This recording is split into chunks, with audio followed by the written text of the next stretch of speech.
Well, a bomb took both of his legs, but that hasn't stopped the Iraq veteran from honoring a hero who died on 9/11.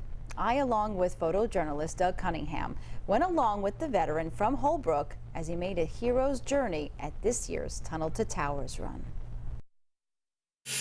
It's 5 a.m. at the Marriott Hotel in New York City. Chris Levi has a big day ahead of him. He's getting ready for the race of a lifetime. But he says this is not a race he needs to win. It's one that will instead show his endurance despite his disability.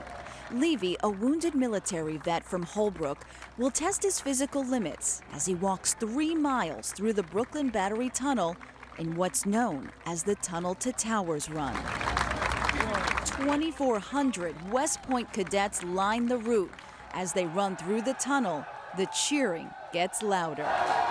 You can't explain the feeling of like seeing them run by and them chanting in unison, and it's it's awesome. This is the same tunnel that determined New York City firefighter Steven Siller raced through with 60 pounds of gear on his back and gave his life trying to save others on 9/11. Levi followed a similar call to duty, but his journey led him to the battlefield.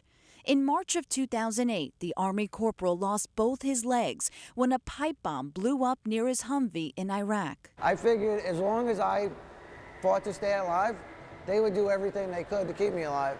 After years of rehab, Chris is now one of thousands who are following Siller's footsteps through the tunnel. Way to go, well done, nice job. In what could be the most emotional part of the race is when Chris comes out of the tunnel.